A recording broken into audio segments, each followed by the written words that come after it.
Muy bien, buenas tardes nuevamente con todos los 20 educandos presentes. Son aproximadamente, bueno, serían 19 educandos los que se encuentran en esta sesión, todos los chicos de primero y secundaria. Hoy día nosotros vamos a trabajar en la presente sesión del martes 22 de marzo del año 2022. Vamos a trabajar la sesión número 3, geodesia. ¿Ya? En la sesión de hoy se va a trabajar lo relacionado a la geodesia. ¿Y qué cosa es la geodesia? Bueno, para entender la geodesia vamos a señalar el propósito de la clase. Dice acá, el estudiante identifica las principales líneas imaginarias y comprende la importancia de la cartografía para poder ubicarnos en el espacio, ¿ya? Entonces, para el desarrollo de esta sesión, se va a utilizar bastante la lectura que se ha compartido en el grupo de WhatsApp, lectura que se recomendó que puedas leer, porque obviamente la idea es que tú vengas con algunos conocimientos previos que nos ayuden a un mejor entendimiento, aprendizaje y desarrollo de esta sesión de clase. Muy bien, entonces vamos a empezar por acá. Tenemos la geodesia y podemos decir lo siguiente. La primera pregunta sería, ¿qué es geodesia? A ver quién levanta la manito para que pueda participar. ¿Qué es geodesia? Pérez Vilca, te escucho. Ciencia encargada de estudiar la forma y dimensiones de la Tierra. Muy bien, vamos a ver si esa definición es la correcta, Pérez Vilca. Geodesia, entonces, claro, ¿no? La geodesia es una ciencia como la matemática, como la historia, ¿no? Como la biología, ¿no? La geodesia es una ciencia, ¿no? ¿Y por qué es una ciencia? Obviamente es una ciencia porque desarrolla un método científico, ¿ya? Es una ciencia porque desarrolla un método científico, ¿no? Ustedes saben que el método científico está conformado por la observación, luego hay un planteamiento de hipótesis, ¿no? Una idea, ¿no? Luego hay que validar esa hipótesis mediante una experimentación, ¿no? Experimentación, y finalmente hay que sacar una conclusión. Entonces, por todo eso podemos decir que la geodesia es una ciencia, pero no es cualquier ciencia. En realidad es una ciencia que se encarga de estudiar la forma y dimensiones de la Tierra, ¿no? Pregunta, ¿qué forma tiene la Tierra? ¿Alguien podría definirme la forma de la Tierra? A ver, levanta tu Redonda. manito. Levanta tu manito, pues. Levanta tu manito. Levantas tu manito y participas. Yasmín Brenda, te escucho. Circular. No, hay una forma, tiene un nombre la forma de la Tierra. Axel. Rotación. No, forma. A ver, Gabriel, te escucho. Plano. Nada. Karen.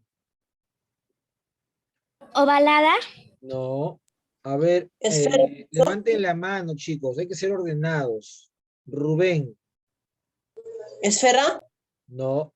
Samantha. Redonda. Tampoco. ¿Cuál es la forma de la Tierra? Levanta tu manito para que participes. Magdiel. Plana. No. Rubén. Profesor, esferoide Redonda. oblongo. Levanta tu manito. Rubén. Redonda. No, Rubén. Grecia, Ivana. Círculo, profesor. Tampoco. Magdiel. Esferoide oblato, profesor. No. Profe, es una forma precisa. Levanta tu manito. Cuando menciono tu nombre, recién participas. Samantha. Ovalada. Ovalada, no. Ángel Ramón, no. A ver, Axel Jean-Pierre. Esférica. No. Jerico Alba. Es una forma precisa, profesor. No. Tatiana Monterola. Una forma externa. No. Gabriel Bolívar. Un asteroide, pues, ¿no? No. Magdiel.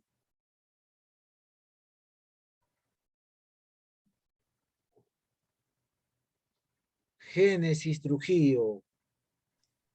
¿Es una esfera perfecta? No. Karen Edith. ¿Es una esfera perfecta? No. Bueno, profesor, ¿qué forma tiene la Tierra? Recuerden ustedes que si te preguntan, nosotros tenemos que decir que la Tierra tiene forma de un geoide, ¿ya? La Tierra tiene forma de un geoide. Esa es la forma de la Tierra, ¿ya? Un geoide, ¿no?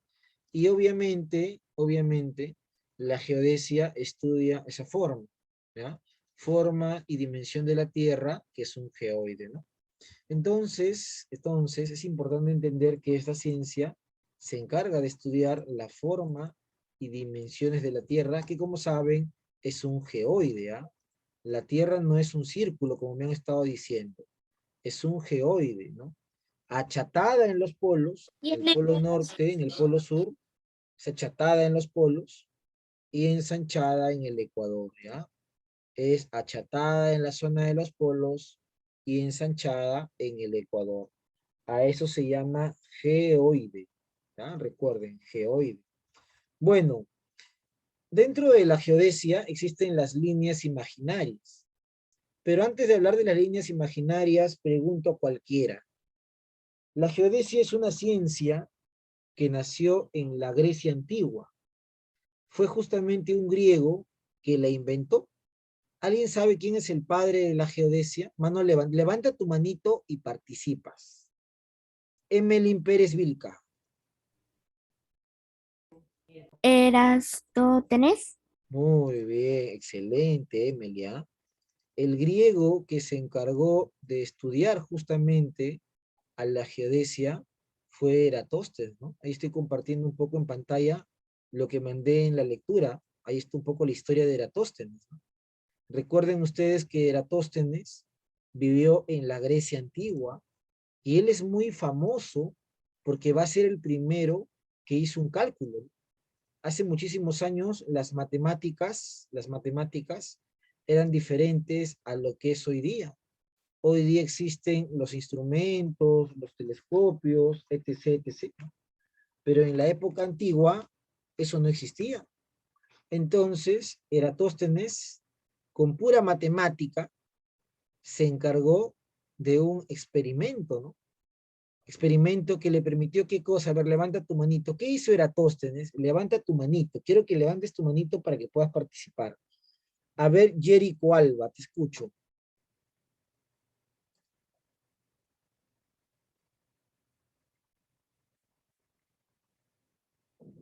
¿Qué hizo Eratóstenes, Jerico Alba? Bueno, bajó la mano. Génesis Trujillo, ¿qué hizo? Trujillo, bueno, bajó la mano. A ver, entonces, Emelín Pérez Vilca. Empleó un método trigonométrico. Muy bien, tiene que ver con las matemáticas. Para entender cómo Eratóstenes calculó la superficie de la Tierra, voy a compartirte este video y atiende, observa atentamente la explicación. Vamos a ver por acá.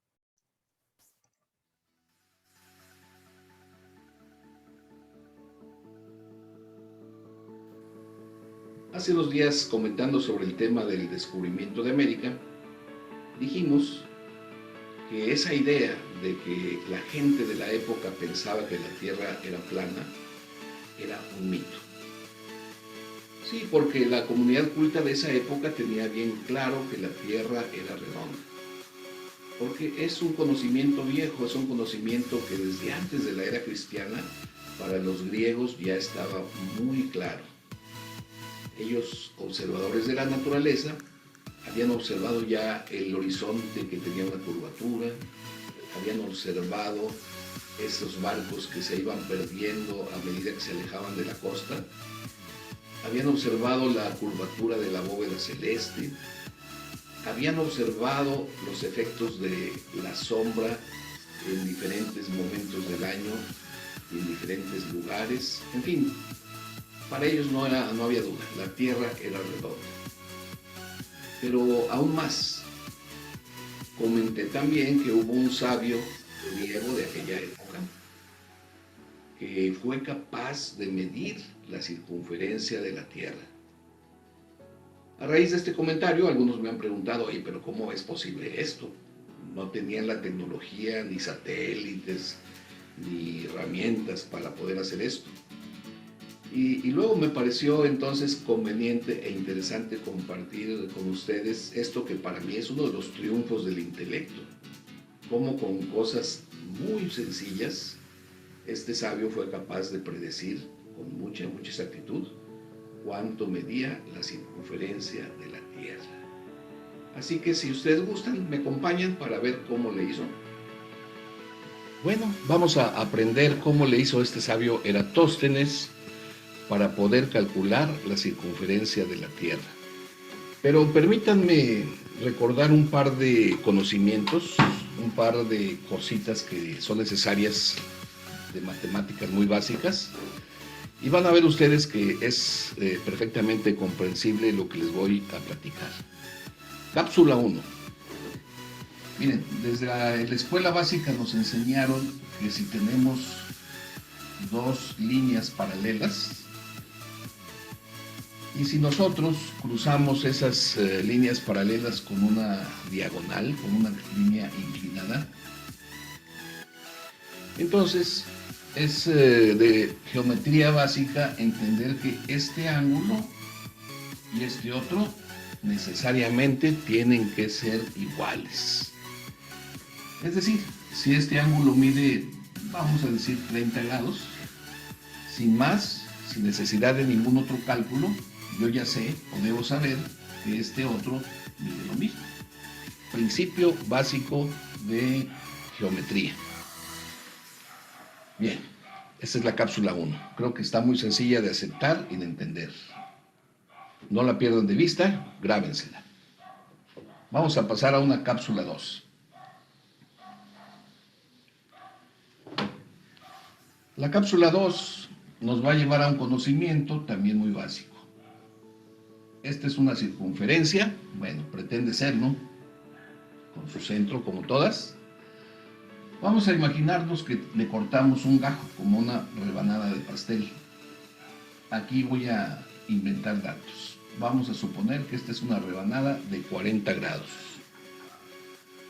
Y que con algunos instrumentos de los que ustedes dispongan, pueden medir esta distancia y vamos a suponer que son 100 metros. Datos inventados, nomás para ver el concepto. Entonces, ok, si 40 grados dan origen a una longitud de 100 metros, ¿qué pasa si yo quisiera conocer la longitud de toda la circunferencia? Bueno, pues esto es muy simple, esto es proporcional, es una simple regla de 3. Tú dices, si 40 grados dan una longitud de 100 metros en el arco de la circunferencia, entonces, si doy la vuelta completa, 360 grados, ¿a cuántos metros corresponderán? Esta es la clásica regla de 3 que a muchos hasta en la primaria nos enseñaron. ¿Cómo se resuelve? Pues para encontrar este valor desconocido se multiplican los números que están en la diagonal, este por este, y se divide entre el otro. O sea, el cálculo matemático que tú harías es así de simple. Vamos a hacer X espacio. Tú dirías, esa X multiplicas 360 por el 100 y divides entre 40, y esto, tú lo checas, te va a dar 900 metros. ¿Qué fácil? O sea, que conociendo un ángulo y conociendo lo que mide el pedacito de arco, con esta proporción fácil tú puedes hallar la circunferencia completa y sin ningún problema. ¿Ok? Bien, 2 capsulitas que llevamos. Ahora sí, vamos a lo que pensó Eratóstenes. Permítanme borrar esto.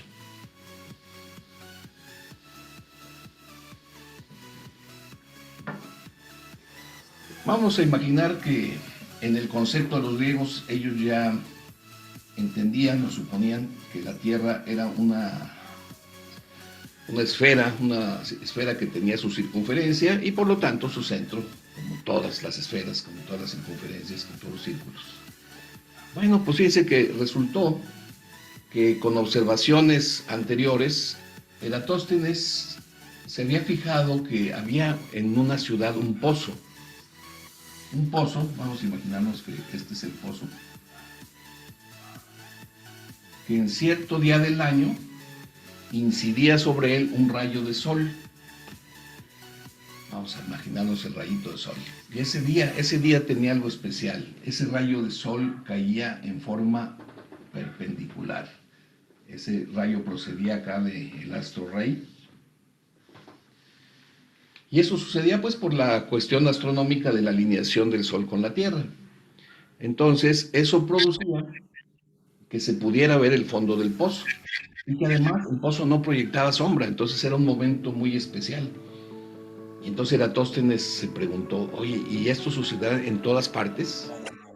Entonces, en otro año, en el mismo momento, él observó que ese mismo día, en otra región, en otra ciudad, vamos a imaginarnos por acá, caminando, que por acá había una torre que él conocía muy bien, y esa torre, en ese mismo día, cuando se podía ver el fondo del pozo y que el pozo no reflejaba ninguna sombra, pues resulta que esa torre, ese día sí reflejaba una sombra. Entonces, eso dijo él, bueno, seguramente esa sombra que proyecta esta torre es porque la Tierra está curveada, o sea, el rayo de sol viene en la misma dirección que el otro. Ahí están los dos rayos de sol, fíjense cómo caen de forma paralela sobre la Tierra. Y entonces aquí está el punto clave. Él, con la geometría que ellos conocían, se imaginó que por aquí cruzaría una línea que llegaría hasta el centro de la Tierra. Esto ya es el cerebro trabajando. Y no le dio ningún trabajo medir este ángulo. Al medir este ángulo de la sombra de la torre de ese día, encontró que eran 7.2 grados. Y por el conocimiento de la cápsula 1 que comentamos, él también lo tenía, dijo, pues también este debe ser lo mismo, 7.2 grados. Y dijo, mira qué padre. Entonces, pues ya con anticipación y con muchos trabajos, pero nada imposible, ellos habían encontrado que la distancia entre el pozo y esa torre equivaldría a lo que ahora para nosotros son muy aproximadamente 800 kilómetros. Ellos contaban las distancias pues con pasos de una persona, se las ingeniaban, ¿verdad? Pero sí sabían medir distancias largas entre punto y punto de la Tierra. Entonces él ya tenía esta información, dice, mira, pues ese día me da un ángulo de 7.2 grados y eso corresponde a 800 kilómetros entre esos dos puntos de la Tierra. ¿Qué hizo? Pues aplicó ahora el conocimiento de la cápsula 2. 7.2 grados le corresponden a 20 kilómetros. Si yo le doy la vuelta completa, acuérdense que la vuelta completa son 360 grados, entonces, ¿cuánto será? Esta X representaría la medida de la circunferencia de la Tierra. Ya lo demás fue cálculos sencillos. Multiplicó 360 por 800 y dividió entre 7.2. Y así logró saber que ese cálculo correspondía a 40,000 kilómetros. Ya estaba. Eratóstenes pronosticó, o supuso, o calculó, mejor dicho, que la circunferencia de la Tierra era del orden de 40,000 kilómetros.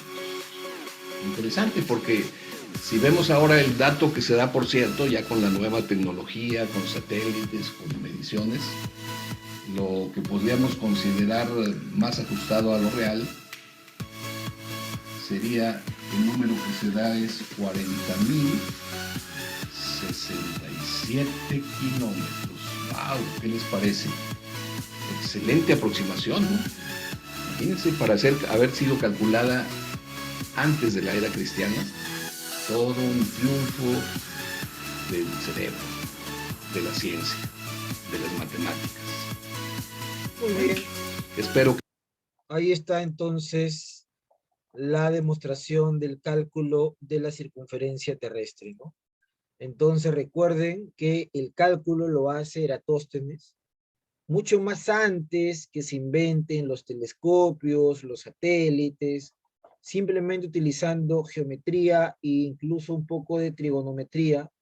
Eratóstenes pudo calcular la circunferencia terrestre, aproximándose a lo que hoy día la ciencia nos ha dado como la respuesta correcta. Por eso es que Eratóstenes es considerado el padre de la geodesia, ¿no? ¿Cuál es el mérito de Eratóstenes? El calcular la circunferencia terrestre. Y a partir de el conocimiento de la circunferencia y el estudio de la geodesia, se van a dar las llamadas líneas imaginarias. ¿Por qué se le llaman líneas imaginarias? Porque en realidad estas líneas, chicos, sirven, pues se llaman imaginarias, sirven para la ubicación, sirven para los viajes, sirven para todo lo referente a la orientación, pero en realidad no lo podemos tocar. Forma parte de nuestro intelecto, forma parte de nuestra imaginación. No es que la Tierra esté dividida por un montón de líneas, no, sino que en realidad estas líneas nos ayudan para el cálculo numérico, abstracto, de la orientación y ubicación. Por eso se le llaman líneas imaginarias. ¿Y cuáles son estas líneas imaginarias, profesor? Bueno, eso es lo que vamos a ver a continuación. A ver, vamos a ver por acá. Dice, una de las líneas importantes, muy importantes, o incluso la más importante, se denomina el eje terrestre. Ahí está, ¿no? La línea más importante de todas. El eje terrestre es también conocido como el eje polar o el eje de rotación. ¿Por qué se le denomina eje polar? Porque une a los polos, al polo norte y al polo sur. ¿Por qué se le denomina eje de rotación? Porque sobre esta línea la Tierra va a rotar, ¿ya? De ahí vienen los dos nombres entonces, eje polar o eje de rotación. Eje polar porque une al polo norte y al polo sur. Eje de rotación porque sobre esa línea la Tierra rota, ¿no? Ese es un movimiento de rotación que dura aproximadamente 24 horas. Ahora, este eje terrestre se encuentra inclinado, jóvenes. Inclinado, miren. Ahí está, inclinado. Es decir, forma un ángulo. ¿Por qué? Porque acá, y lo voy a poner de otro color, acá existe otra línea imaginaria. Por acá lo voy a colocar. Acá existe otra línea imaginaria que se llama vertical. Mira, ahí está de otro color, vertical. ¿Ya? Esta línea que aparece en pantalla se llama vertical. Vertical, ¿no? Y esta línea vertical de color amarillo se encuentra con el eje terrestre que está de color rojo. Y ambas líneas terminan formando un ángulo, mira. Se ha formado un ángulo cada vez. ¿Y cuál es el valor de ese angulito, profesor? Ese ángulo vale 23 grados, 27. 27. Ahí está, ¿no? 23 grados y 27 minutos, ¿no? Esa es la inclinación del eje terrestre, ¿ya? 23 grados con aproximadamente 27 minutos, ¿no? Y para acá también forma otro ángulo, mira. Ese otro ángulo vale 66 grados, 33 minutos aproximadamente. 33 minutos. Claro, y ese ángulo se ha formado entre el eje terrestre y ya no la vertical, sino acá aparece otra línea, ¿no? Le voy a poner otro color, mira. Acá hay otra línea que se llama el plano de la eclíptica, ¿no? Ahí está. El plano de la eclíptica. Ahí también se formó otro ángulo, ¿no? Entonces, por eso es que el eje terrestre es la línea más importante. porque a partir de su conocimiento y su ubicación se pueden ubicar las demás líneas, ¿no? Recuerda, también llamado eje polar o eje de rotación, ¿no? Tiene esas denominaciones. Pero no es la única línea. Luego tenemos los llamados radios, que son líneas que van desde el centro del círculo hacia cualquier punto de la circunferencia terrestre. Mira, ubicamos un radio. Acá vamos a ubicar un radio. Mira. Acá está. Ubicamos primero el centro del círculo. Acá está el centro. Ahí está el centro. Y de ahí trazamos cualquier línea hacia cualquier parte de la circunferencia. Podemos trazar hacia los polos, radio polar. Podemos trazar hacia el ecuador, radio ecuatorial. Podemos trazar por acá un radio, otro radio, infinitos radios, ¿no? Recuerda que el radio es una línea que va desde el centro hacia cualquier punto de la circunferencia. Eso se denomina radio. Y se pueden trazar infinitos radios. Luego tenemos los llamados círculos imaginarios, ¿no? Estos círculos imaginarios son trazos curvos horizontales. ¿Por qué horizontal? Porque van de oeste a este, pues chicos, mira. Oeste a este, ¿no? Este es el oeste y este es el este. Y mira la dirección, ¿no? Mira, acá hay un círculo imaginario. ¿Por qué círculo? Porque termina por dar la vuelta a la Tierra, mira. Otro círculo da la vuelta a la Tierra, ¿no?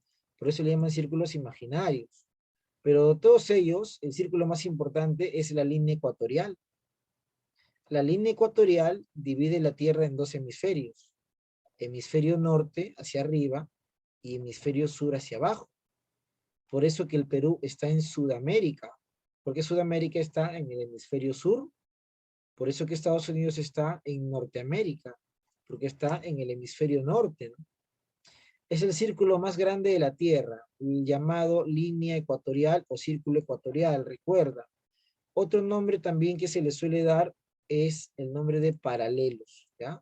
Es otro nombre que se le suele dar, los llamados paralelos, ¿no? Así también se le llama. Y no hay uno, ¿ah?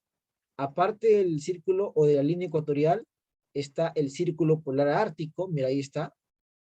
El trópico de Cáncer, que es un paralelo menor al norte, el trópico de Capricornio, que es un paralelo menor al sur, y el círculo polar antártico, ¿no?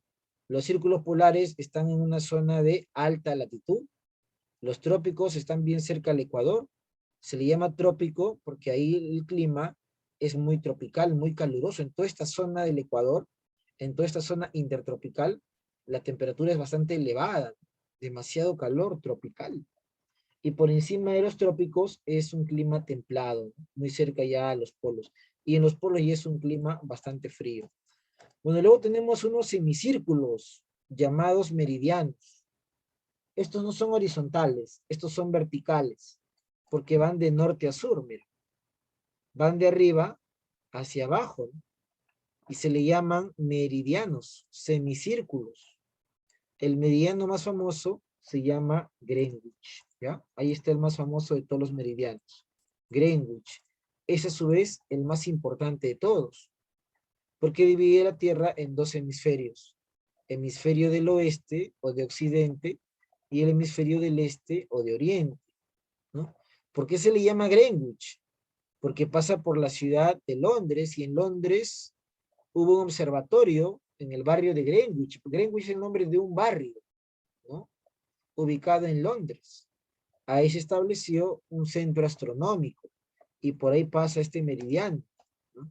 Ahora también existe su antípoda llamada antimeridiano, ¿no? También se le llama así, antimeridiano o simplemente meridiano de 180.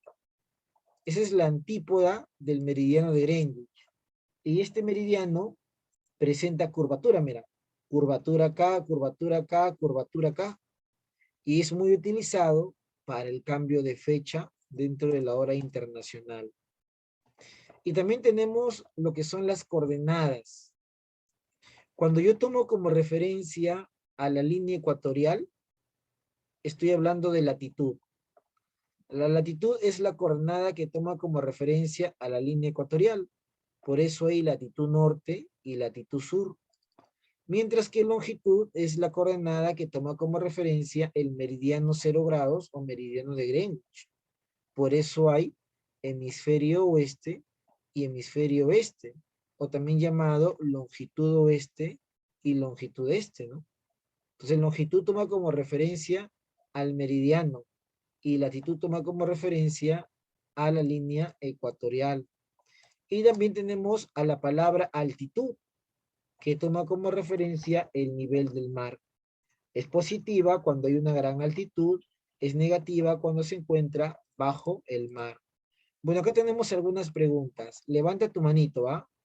Padre de la geodesia, levanta tu manito para responder. Padre de la geodesia, Karen. Eratosthenes. Muy bien, siguiente. Calculó la circunferencia, levanta tu manito para responder. Levanta tu manito. Calculó la circunferencia. Karen. Eratosthenes. Claro, también Eratóstenes. ¿Cuál es la línea geodésica más importante? Levanta tu manito, levanta tu manito. La línea geodésica más importante. Grecia. Norte y sur, profesor. No, Grecia, no. La línea geodésica más importante es el eje terrestre. Y divide O eje de rotación. este y oeste. Divide la Tierra en hemisferio oeste y oeste. Son 2 semicírculos. ¿Cuáles son esos semicírculos? Levanta tu manito. Emelín Pérez Vilca. Meridianos. A ver.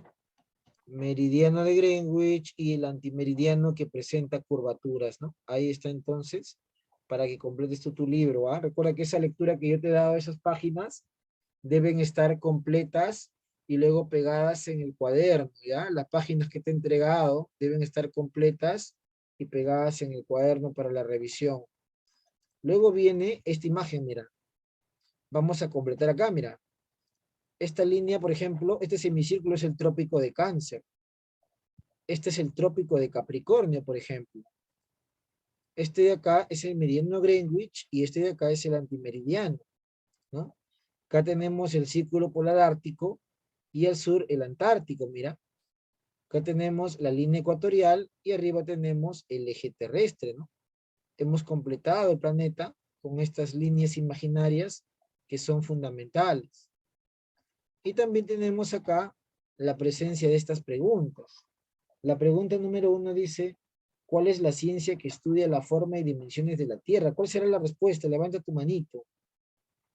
Respuesta a la pregunta 1, Milán. La A, profe. Claro, geodesia. La 2 dice, líneas imaginarias que dividen a la Tierra en 2 hemisferios. ¿Cuál será en la 2? Levanta la mano. Samantha. Paralelas del Ecuador.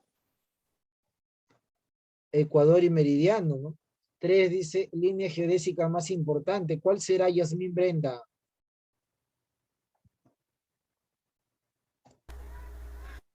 La línea de los polos, ¿no?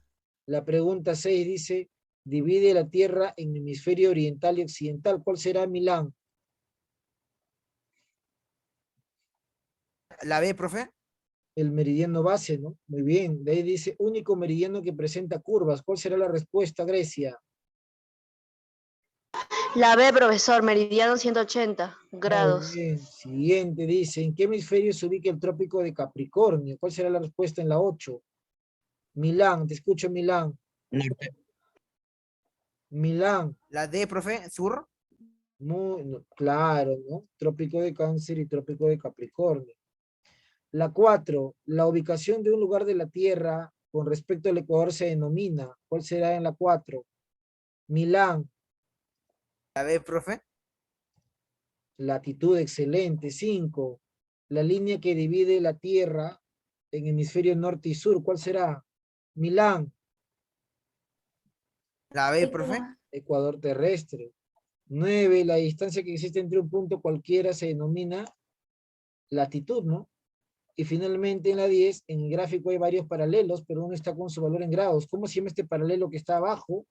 Denis Adrián.